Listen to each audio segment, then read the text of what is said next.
yeast, not bacteria.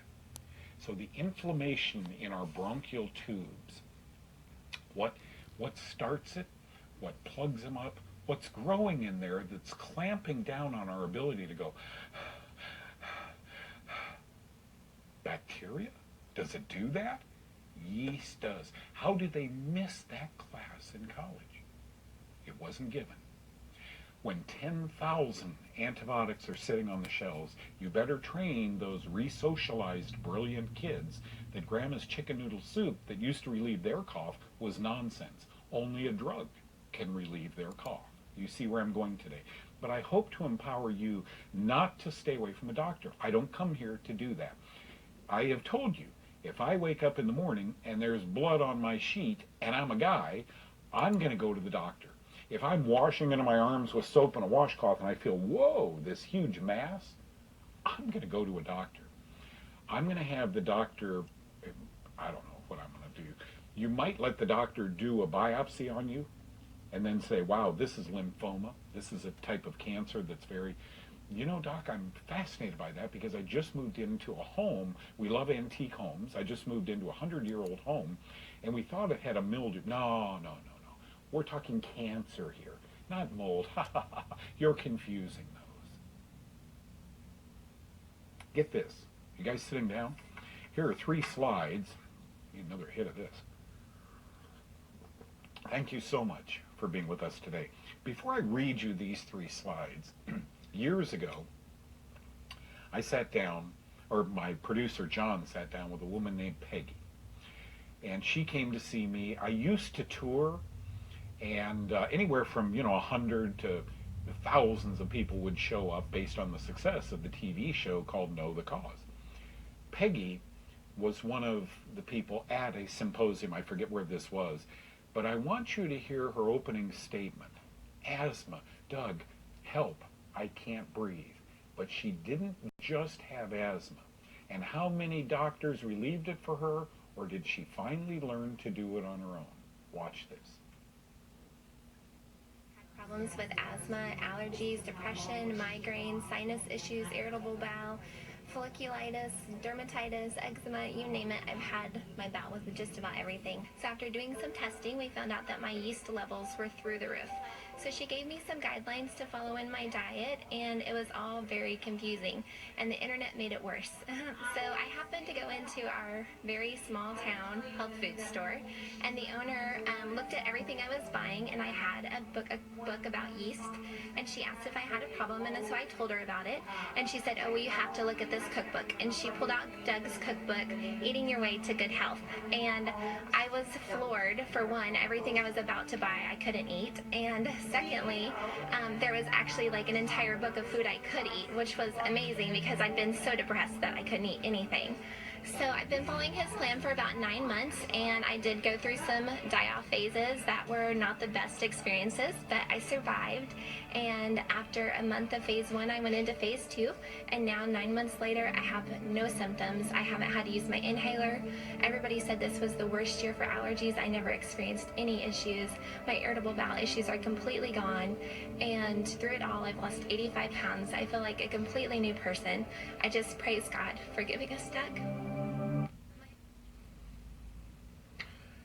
I mean, I never know what to make of that. People come up to me in an airport or in a health food store and just say, I just want to give you a hug, just want to say thank you. How humbling is that? But how unnecessary would I be if doctors would have learned this in medical school? There is a reason we are the sickest nation in the world. In my humble opinion, something was purposefully deleted from medical training. Oh no, this much about bacteria, this much about viruses. Don't teach them about fungus. Hey, there's only a dozen antifungals on the market in the pharmacies. Teach the students who are the most vulnerable that fungus isn't that important. But wait a minute, aren't your antibiotics fungus? Let's take it a step further. Penicillium, Dr. Fleming, 1929 or 28, discovers penicillin. He discovered it serendipitously. It wasn't his brilliant brain, although I'm sure he had one. He just left some bacteria sitting on a plate and went home, got home and said, I forgot to put the lid on the plate. Went back to the lab, the bacteria was gone. Can you imagine Fleming looking around going, what the heck? You know, we have abused his invention to the point where I believe we are inducing cases of I can't breathe. If you're one of these people who are watching this today because you can't breathe, how many antibiotics have you been on? How many more will good, smart doctors put you on before you realize you're not deficient in antibiotics? This isn't a bacterial problem, so where do we go? This is my friend Keith wrote in here. Hey, Doug, I would like to know your thoughts on the role of fungus in acne. You mentioned you worked with dermatologists in the past. What was your experience with it? What was the most effective treatment? I got to tell you something. I think, and that was an area I didn't deal with. I dealt with the systemic mycoses, and believe me, acne specialists believe acne is a here problem. It's a here problem, in my opinion, but I never saw them. But I did convince, it was a female dermatologist on a couple of occasions, when minocycline and tetracycline failed these people, to use nystatin. And I got to tell you, Keith, if I had acne, I probably wouldn't use nystatin. Nystatin is a soil-based drug. It should be free. It's in Virginia. They dig this up from a ranch. I would probably use vitamin D3, which has huge antifungal properties. The fact that nystatin helped these kids, prepubescent, they're 11, 12, 14, 15-year-old boys and girls.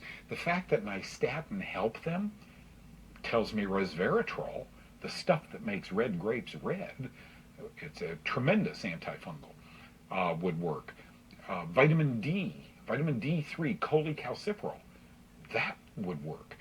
But most importantly, I think I impressed upon the doctor, the female dermatologist, that their diet played a role in this. And every one of those kids, I remember sitting with a couple of them. Now, I didn't get to really work with them. I worked with the dermatitis herpetiformis, the dandruff, the psoriasis, and so forth. But every one of those kids wondered if when they eat oil, when they get into, cooking oil and things of that sort, peanut oil, etc., if their acne didn't get worse. So, Keith, I would lean, instead of on an antibiotic to clean up the mess, you know what long-term antibiotics do. They increase your risk significantly. That's not my word, that's a medical journal. Significantly of our most common cancers.